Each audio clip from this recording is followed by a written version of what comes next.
Hermano, muy buenas noches. Reciba un cariñoso y fraternal saludo desde este lugar. Esperamos que se encuentre de la mejor manera y que la bendición y la protección de Dios lo siga acompañando como hasta el día de hoy. Hoy me ha correspondido el privilegio de predicar y de traer la palabra del Señor, así es que le voy a pedir que me acompañe en esta oración. Amado Padre, te doy gracias por la preciosa bendición de predicar tu palabra, Rey.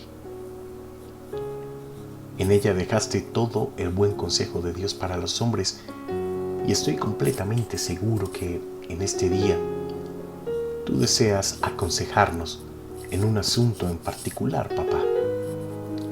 Te pido que prepares el corazón y el espíritu de cada uno de mis hermanos y de las personas que están viendo este mensaje en esta noche, Rey.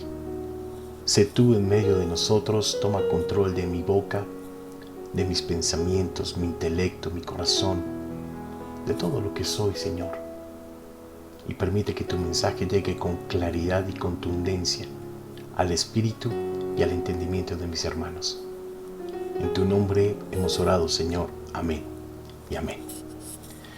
Muy bien, imagina, hermano, que es común en medio de nosotros, en medio de la gente, conocidos suyos, la gente que tiene su vehículo, pues salir a dar una vuelta en estas circunstancias, pues no es tan común que lo podamos hacer, pero aquellos que lo pueden hacer realmente tienen un respiro. Y es delicioso poder recorrer caminos diferentes, poder tomar rutas que nunca has tomado y ver hacia dónde te llevan. A mí eso es algo que particularmente me gusta mucho. El hecho es que cada vez que nosotros tomamos una intersección, estamos tomando una decisión que nos va a llevar a un lugar diferente. Tomar la decisión correcta en cuanto a qué dirección viajar va a determinar si vamos a llegar a nuestro destino o si por el contrario vamos a terminar perdidos. Cada día usted y yo tomamos decisiones que determinan el curso de nuestras vidas y cada decisión lleva consigo algún tipo de consecuencia. Lo que elegimos comer afecta nuestra salud y nuestra vitalidad. Lo que elegimos comprar ahora va a determinar lo que podemos hacer más adelante, y cómo elegimos responder a los demás va a afectar la forma en que esas mismas personas nos responden a nosotros. Mire que algunas decisiones no parecen un gran problema en el presente, pero realmente tienen consecuencias importantes en el futuro. Le voy a poner algunos ejemplos. Un atleta que busca ganar a través de estas drogas que mejoran el rendimiento físico probablemente va a tener que enfrentar una descalificación o problemas físicos graves en el futuro por causa de esas sustancias que van a consumir su cuerpo. Cuando una persona, por ejemplo, necesita tomar unas copas para relajarse, entre comillas, puede terminar siendo un adicto o puede poner en peligro la vida de peatones y de las otras personas que van en la vía. Una pareja soltera, por ejemplo, que cede a sus pasiones puede enfrentarse a un embarazo, a enfermedades de transmisión sexual, a una sensación de vergüenza, inclusive muchas veces a una disminución de la capacidad de conocer la intimidad con su cónyuge en el futuro. Esta noche quiero hablarle de las decisiones y sus consecuencias, y lo voy a hacer a través de un pasaje en la vida del rey David. Y decidí hacerlo porque muchas veces los padres fallamos en enseñar a nuestros hijos en discernir las consecuencias de sus actos y de sus palabras, algunas veces queriendo nosotros protegerlos y cuidarlos. Evitamos la disciplina formativa y edificante del Padre y pensando que les hacemos un bien, realmente les estamos causando un gran daño en el mediano y en el largo plazo. Si usted ha leído con detenimiento Primera de Samuel, se dará cuenta que en los capítulos 21 y 22 se va a descubrir un lado diferente en la personalidad de David que tal vez nosotros hemos pasado por alto.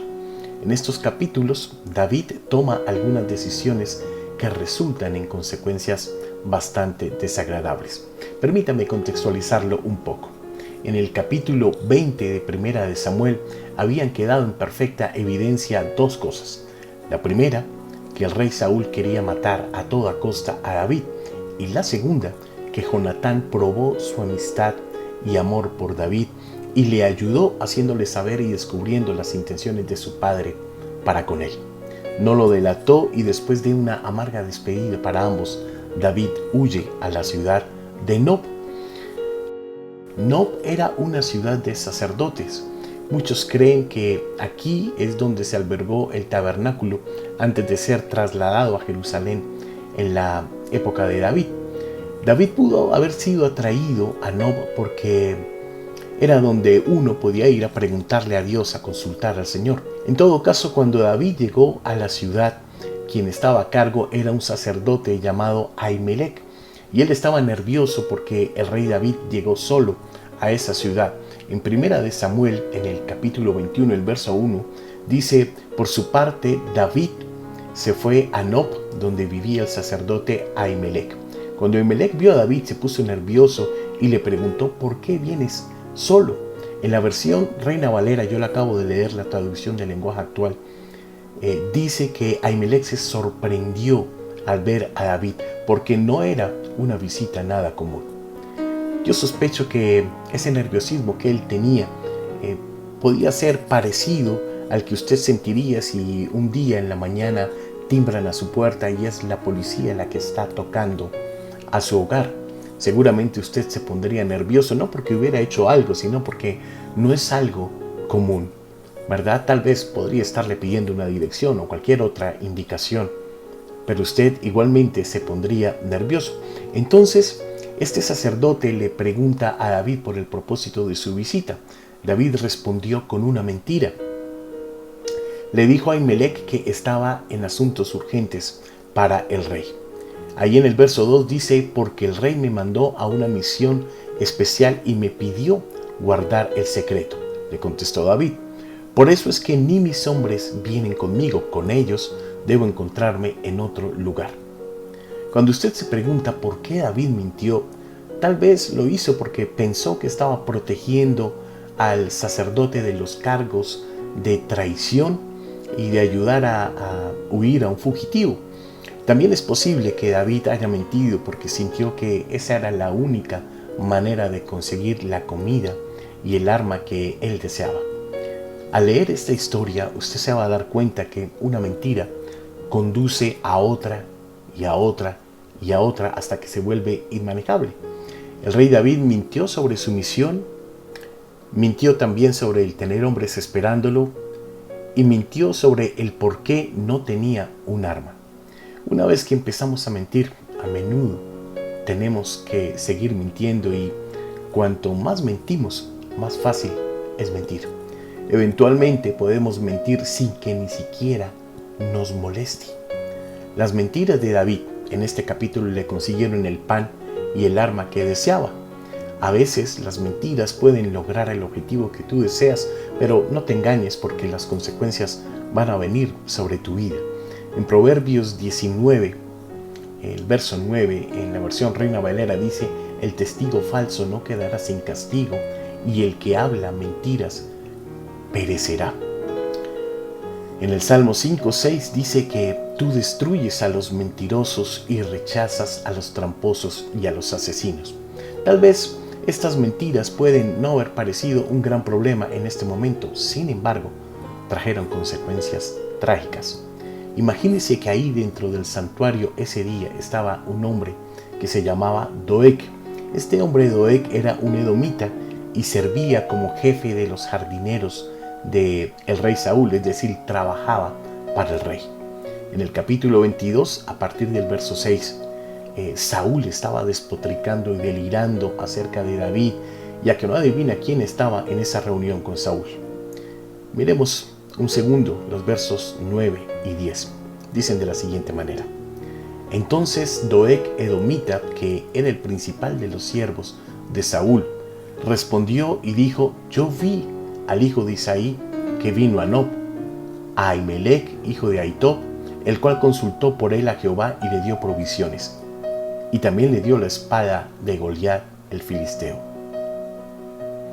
Entonces, en su paranoia, el rey Saúl vio esto como una conspiración contra él y convocó a Ahimelech y a toda la familia de su padre, y cuando llegaron, el rey Saúl les habló de esta manera. Ahí en el verso 13 dice: Y le dijo Saúl: ¿por qué habéis conspirado contra mí, tú y el hijo de Isaí, cuando le diste pan y espada y consultaste por él a Dios para que se levantase contra mí y me acechase como lo hace hoy día?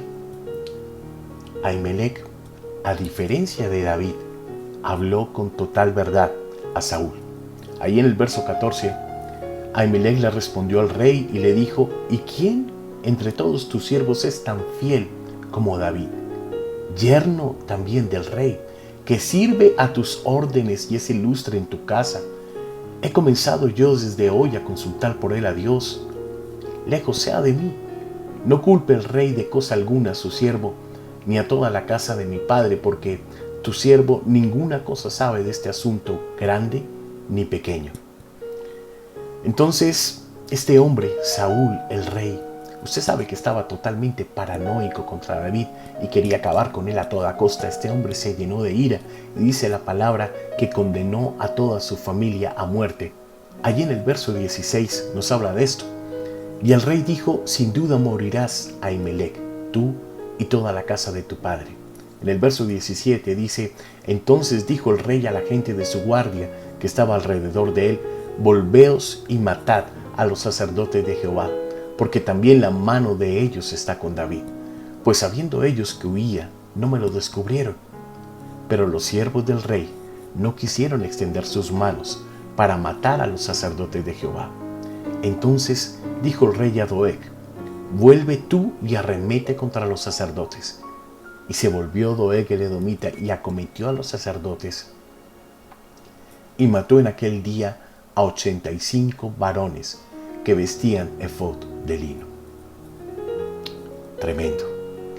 No solo mató a toda la familia de Ahimelech, Saúl también envió soldados a Nob, a esta ciudad donde estaban los sacerdotes, para matar a todos y a todo, incluidos los niños, los bebés, los burros, el ganado y las ovejas. Y todas estas cosas que yo le estoy contando sucedieron como consecuencia de la acción de David.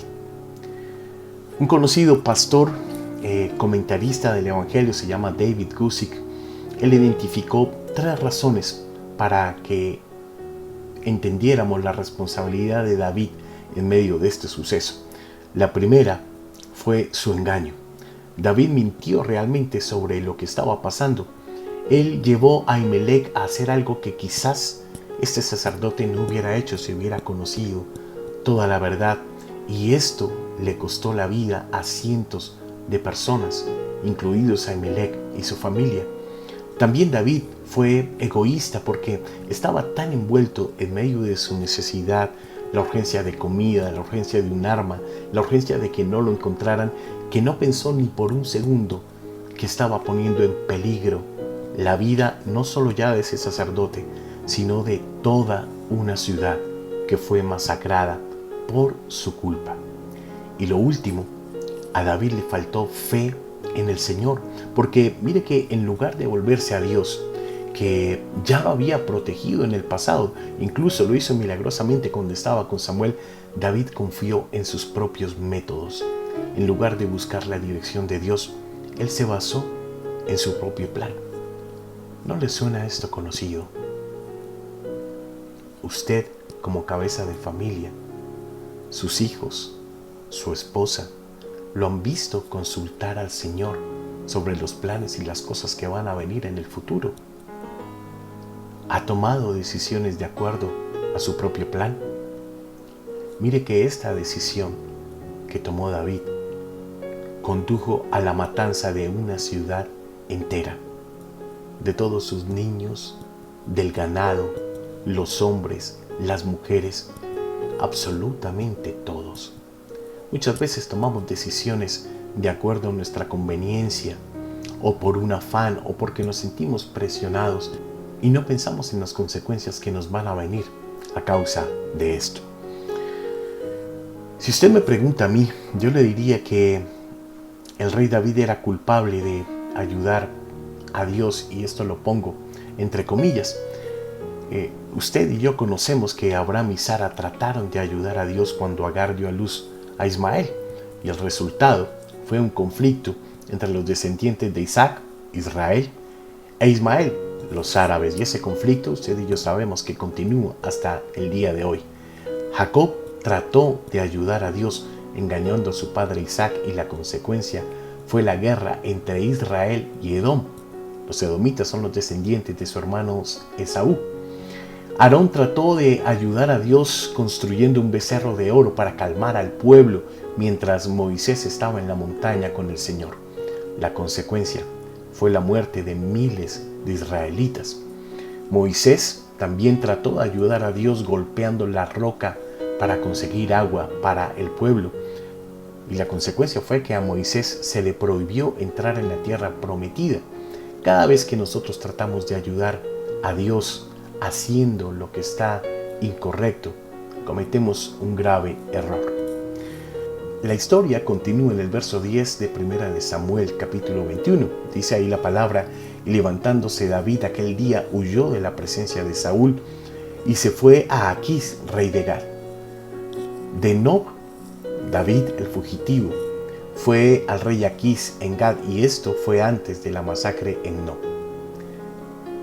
En una primera lectura esto pudiera no significar nada para usted, pero hay algo importante que yo quiero que note. Gat no era solo una de las ciudades de los filisteos. Gat era la ciudad natal de Goliat, el gigante al que David había matado unos años antes. Usted sabe que David se había ganado un prestigio al matar filisteos. Había matado al héroe de la ciudad natal y había matado y profanado 200 filisteos para ganar la mano de Mical. Ahora entró en Gat con la espada distintiva de Goliat. ¿En qué estaría pensando este hombre? Tal vez David pensó que Gat sería el último lugar donde Saúl lo buscaría, y probablemente tenía razón. De pronto David pensaba que nadie lo iba a reconocer, pero si ese era su pensamiento, pues realmente se equivocó, porque la gente parecía reconocerlo inmediatamente. Creo que este es un ejemplo de David, una vez más, tomando una decisión impulsiva y equivocada. El Salmo 56, cuando usted quiera lo puede leer, fue escrito durante ese tiempo en el cual David estaba en Gat. Y cuando usted busca el título de ese salmo, dice que fue escrito cuando los filisteos lo tomaron prisionero en Gat. Así que es posible que David vino a esconderse a Gat, fue descubierto y arrestado, y entonces fue llevado al rey. Y cuando David fue llevado delante del rey, este hombre tuvo que pensar rápidamente y fingió estar loco. Ahí lo puede ver en el verso 13. Nos dicen que empezó a rasguñar las puertas y dejó que la saliva goteara de su barba. Mejor dicho, esto fue una actuación digna de un Oscar, porque el rey lo declaró loco. La única razón por la que David no fue asesinado como pensaríamos era porque se creía que los locos estaban poseídos por el demonio. Así es que si usted mataba un loco, la creencia popular era que el demonio venía y lo atacaba a usted. David entonces dejó la ciudad en la primera oportunidad. Yo creo que si David hubiera buscado al Señor antes de ir a Gat, probablemente nunca hubiera ido allí. En este tiempo estresante, lo que David perdió de vista fue su verdadera seguridad, que estaba en el Señor. Ese mismo hombre que estaba en el poder de Dios delante de Goliat con solo una onda, ahora tenía que fingir locura para salvar su propia vida. Él había olvidado lo que Dios puede hacer. Aunque Dios lo había protegido a través de Jonatán, de Mical y de Samuel en el pasado, ahora David estaba completamente solo y puede haber entrado un poco en pánico. El momento en que estamos bajo una gran presión, en ese momento es cuando se pone a prueba nuestra fe. Es fácil ser fiel cuando las cosas van bien, y cuanta más presión enfrentemos, mayor será la tentación de confiar en nuestras soluciones rápidas en lugar de confiar en el Señor. La pregunta que tenemos ante nosotros es bastante simple. ¿Cómo evitamos cometer los mismos errores que David cometió? ¿Cómo nos protegemos de las decisiones que tienen consecuencias desastrosas. Yo creo que podemos llegar a algunos principios que nos pueden ayudar a navegar en este difícil campo minado. Primero, nunca es correcto hacer lo que está mal. Se lo voy a repetir. Nunca es correcto hacer lo que está mal. Cuando estamos haciendo lo que está mal, mentir, robar, chismosear, manipular a los demás, violar los mandamientos de Dios, pues claramente no estamos haciendo lo que el Señor desea. Dios nunca, oiga bien, Dios nunca requiere de nuestro pecado para lograr sus propósitos. Si su decisión requiere que viole la verdad de Dios de alguna manera, entonces esa decisión no está en la voluntad del Señor para su vida. ¿David tenía otras opciones? Por supuesto que sí. Él podría haberle dicho a Ahimelech la verdad en privado y dejar que Ahimelech decidiera por sí mismo. Él podría haber regresado a Samuel o simplemente podría haber confiado en que el Señor iba a proveer salvación.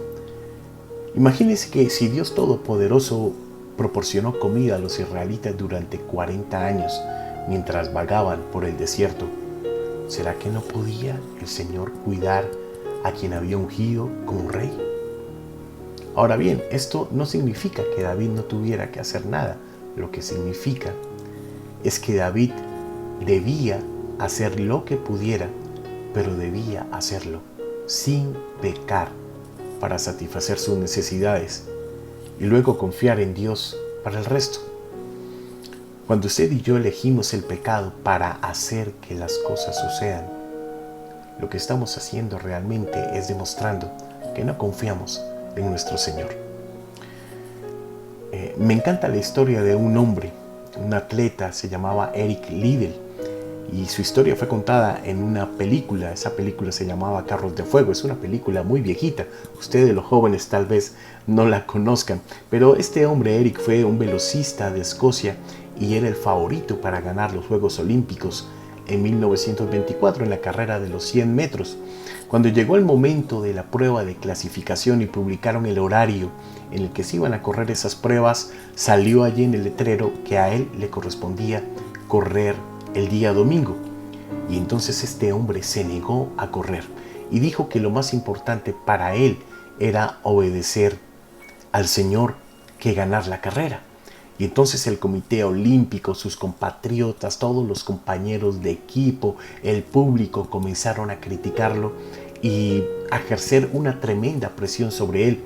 Pero este hombre se negó a comprometer su obediencia al Señor. Eventualmente otro hombre le dio su lugar en la carrera de 400 metros que él ganó. Yo le pregunto, ¿cuántos de nosotros habríamos tomado esa misma decisión? Tal vez podríamos haber justificado correr el domingo diciendo, no, mírame, es que mis compañeros dependen de mí. O tal vez usted hubiera dicho, no, pero es que he estado entrenando toda mi vida para esto. O tal vez hubiera dicho, no, si no corro, no puedo representar a mi país. En fin, ¿sabe algo? Usted y yo nos vamos a enfrentar a este tipo de decisiones todo el tiempo. Después de que elegimos negociar la verdad de Dios una vez, se vuelve cada vez más fácil y más fácil. Antes de cualquier decisión debemos preguntar, ¿cuál es el precio? ¿Cuál es el precio de tomar esta decisión? Si David se hubiera hecho esta pregunta, podría haber considerado el impacto en Ahimelech o la reacción del pueblo de Gal. Ahora bien, no se pierda el hecho de que Ahimelech también enfrentó consecuencias. Este hombre era bueno. Realmente lo que hizo fue tratar de ayudar al rey David. Dijo la verdad y aún así murió. Este hombre, Eric Liddell, el atleta del que le hablé hace tan solo un momento, trató de honrar a Dios y aún así, honrando al Señor, fue descalificado de la carrera de los 100 metros por sus compatriotas. A lo largo de la historia, muchos cristianos como usted y como yo se negaron a negar a Cristo. Ellos tomaron la decisión correcta, pero aún así fueron ejecutados. No se equivoque, a veces la consecuencia de estar con Dios no es inicialmente agradable. Cada una de estas personas tuvo que preguntarse, ¿vale la pena el precio de negar al Señor y la bendición eterna para tener un placer pasajero e inmediato? Usted y yo debemos tener en cuenta que en la mayoría de las decisiones hay consecuencias inmediatas, hay consecuencias futuras, pero también va a haber consecuencias eternas. Le voy a dar algunos ejemplos para ilustrar mi punto. Dos personas pueden ver la consecuencia inmediata de una relación adúltera como placer y tal vez el sentimiento de estar vivos, pero la consecuencia futura de eso podría ser la pérdida de su familia, de su hogar, de sus hijos, la destrucción de su testimonio, la pérdida de respeto de aquellos que lo admiran y la justificación continua del pecado. La consecuencia eterna va a ser enfrentar el juicio de Dios y la desilusión de aquellos que tal vez a usted lo han mirado como un ejemplo en Cristo. Nuestro desafío, hermano y hermana, es considerar esas diversas consecuencias de nuestras palabras y nuestras acciones antes de hablarlas y hacerlas. Antes de actuar, usted y yo tenemos que aprender a considerar los precios eternos y a largo plazo de cada una de nuestras acciones y palabras. Mire que nunca es demasiado tarde para hacer lo correcto. En 1 Samuel 22:22, el hijo de Ahimelech, Abiatar, llegó a David. David le dijo, mira, yo soy responsable de la muerte de toda la familia de tu padre. David confesó su pecado y le dijo a Abiatar que se quedara con él y con los hombres que se habían reunido a su alrededor. David no pudo traer a Ahimelech nuevamente a la vida, pero pudo proteger a Abiatar y eso es lo que hizo. Al leer usted los salmos escritos en este tiempo, usted va a ver regresar a David una y otra vez al Señor. Cuando David se dio cuenta de que había dejado el camino de Dios, regresó a sus brazos. Ese es el principio que debemos aceptar. Nunca es demasiado tarde para hacer lo correcto. Nunca es demasiado tarde para alinear una vez más nuestras vidas con la palabra del Señor. Tal vez esta sea la hora de admitir un error que usted ha tenido con alguien. Tal vez es posible que deba contactarlo, alguien de su pasado, tal vez un compañero de clase, tal vez un consiervo en su ministerio, un líder, un pastor, alguna persona con los que usted procedió de manera incorrecta. Y tal vez ese sea el tiempo de decirle, me equivoqué y quiero volver en paz contigo. Es posible que usted necesite reexaminarse allá adentro, en lo profundo de su corazón, y reconocer que muchas de las acciones y palabras que usted ha dicho o ha emprendido no han estado ajustadas a la voluntad de Dios y que usted ha procedido en su sabiduría y en esa sabiduría se ha llevado por delante la vida y tal vez la reputación de personas que le amaban y le respetaban. El error, hermano, no tiene que ser el final. David era un hombre pecador. Él falló, luchó, a veces perdió concentración, a veces tomó el giro equivocado en su vehículo. Él era como nosotros. Este mismo hombre más tarde se convirtió en el rey de Israel. David era un hombre conforme al corazón de Dios, no porque nunca hubiera fracasado, no porque nunca hubiera caído, sino porque cuando lo hizo no puso excusas y reconoció que había dado un giro equivocado, dio la vuelta y volvió a los brazos de su Señor. Todos los días usted y yo tomamos decisiones y esas decisiones tienen consecuencias. Permítame recordarle algunos de los puntos de los que hemos hablado en esta noche. El primero, nunca está bien hacer lo que está mal. Lo segundo, ante cualquier decisión que usted tenga que tomar, pregunte, ¿cuál es el precio de esta decisión? Lo tercero, nunca es demasiado tarde para hacer lo correcto. Y por último, el fracaso no tiene que ser su final. Su final siempre debe ser volver a los brazos de su Dios. Amado Padre, yo te doy gracias por esta noche, Dios, por permitirme traer este corto mensaje, Señor. Oro para que verdaderamente pueda ser de bendición a la vida de mis hermanos y tú permitas que cada uno de ellos pueda considerar sus palabras y sus acciones conscientemente y pueda discernir tu voluntad en medio de su oración y de la palabra que tú dejas cada día para nosotros. Te amamos y te bendecimos. En el nombre de Jesús hemos orado. Amén y amén. El Señor le bendiga, hermano.